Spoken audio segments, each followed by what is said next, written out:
पौष पूर्णिमा व्रत कर रहे हैं तो जरूर पढ़ें ये व्रत कथा, पूरी होगी हर मनोकामना। पौष पूर्णिमा तिथि के दिन पवित्र नदियों में स्नान करने के साथ दान का भी विशेष महत्व माना गया है।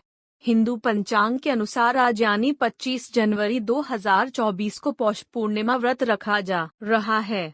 इस दिन व्रत करने से भगवान श्री हरि प्रसन्न होते हैं और भक्तों की सभी मनोकामनाएं पूर्ण होती है। अगर आप भी इस दिन व्रत कर रहे हैं तो व्रत कथा पढ़ना न भूलें, क्योंकि कोई भी व्रत बिना कथा के अधूरा माना जाता है। इस दिन भगवान सत्यनारायण की कथा पढ़ी जाती है। इस कथा को पढ़ने से मोक्ष प्राप्त होता है। पौष पूर्णिमा व्रत कथा। काशीपुर नगर के एक गरीब ब्राह्मण को भिक्षा मांगते देखकर भगवान विष्णु जी ने स्वयं ही एक बूढ़े ब्राह्मण के रूप में उस निर्धन ब्राह्मण के पास गए और कहने लगे, हे विप्रे, श्री सत्यनारायण भगवान मनोवांछित फल देने वाले हैं। तुम उनका व्रत पूजन करो, जिसे करने से मनुष्य सब प्रकार के दुखों से मुक्त हो जाता है। इस व्रत में उपवास का भी अपना महत्व है, किंतु उपवास से मात्र भोजन न लेना ही नहीं समझना चाहिए।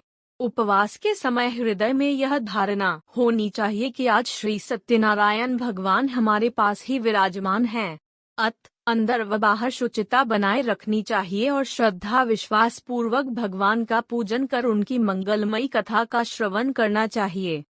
श्री सत्यनारायण की कथा बताती है कि व्रत पूजन करने में मानव मात्र का समान अधिकार है, चाहे वह निर्धन, धनवान, राजा हो या व्यवसायी, ब्राह्मण हो या अन्य वर्ग, स्त्री हो या पुरुष।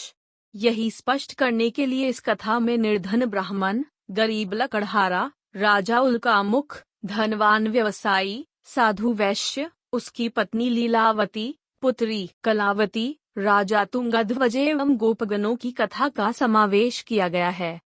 इस कथा के अनुसार जैसे लकड़हारा, गरीब ब्राह्मण, उल्कामुख, गोपगणों ने सुना कि यह व्रत सुख, सौभाग्य, संपत्ति सब कुछ देने वाला है, तो सुनते ही श्रद्धा, भक्ति तथा प्रेम के साथ सत्यव्रत का आचरण करने में लग गए और फलस्वरूप सुख भोग कर परलोक में मोक्ष के अधिकारी हुए। एक साधु वैश्य ने भी यही प्रसंग राजा उल्कामुख से सुना, किंतु उसका विश्वास अधूरा था और श्रद्धा में कमी होने के कारण उसने मन में प्रण लिया कि संतान प्राप्ति पर सत्यव्रत पूजन करूंगा। समय बीतने पर उसके घर एक सुंदर कन्या ने जन्म लिया। पत्नी ने व्रत की याद दिलाई तो उसने कहा कि कन्या के विवाह के समय करेंगे। समय आने पर कन्या का विवाह भी हो गया, किंतु उस वैश्य ने व्रत नहीं किया।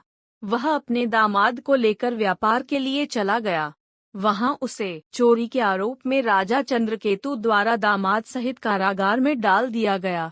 उसके अपने घर में भी चोरी हो गई। पत्नी लीलावती और पुत्री कलावती भिक्षावृत्ति के लिए विवश हो गई। एक दिन कलावती ने किसी के घर श्री सत्यनारायण का पूजन होते देखा और घर आकर मां को प्रसाद दिया। तब मां ने अगले दिन श्रद्धा से व्रत पूजन कर भगवान से पति और दामाद के शीघ्र वापस आने का वरदान मांगा। श्री हरि प्रसन्न हो गए और स्वप्न में राजा को कह दिया कि वह दोनों बंदियों को छोड़ दे, क्योंकि वह निर्दोष हैं। राजा ने अगली सुबह उनका धन धान्य तथा प्रचुर द्रव्य देकर उन्हें विदा किया। घर आकर पूर्णिमा और संक्रांति को सत्यव्रत का जीवन भर आयोजन करता रहा। परिणाम स्वरूप उसे सांसारिक सुख भोग कर मोक्ष प्राप्त हुआ। इसी प्रकार एक बार राजा तुंगध्वज ने वन में गोपगणों को श्री सत्यनारायण भगवान का पूजन करते देखा, किंतु अपने अभिमान की वजह से राजा न तो पूजा स्थल पर गया, न दूर से ही प्रणाम किया और न ही गोपगणों द्वारा दिया प्रसाद ग्रहण किया। परिणाम यह हुआ कि राजा के पुत्र, धन धान्य, अश्वगज आदि सब नष्ट हो गए।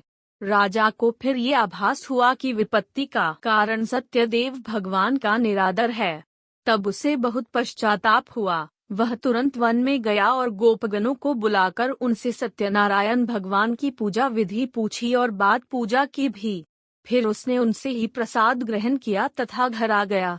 उसने देखा कि विपत्ति टल गई और उसकी सारी संपत्ति तथा जन सुरक्षित हो गए। राजा प्रसन्नता से भर गया और अपना सर्वस्व भगवान को अर्पित कर दिया।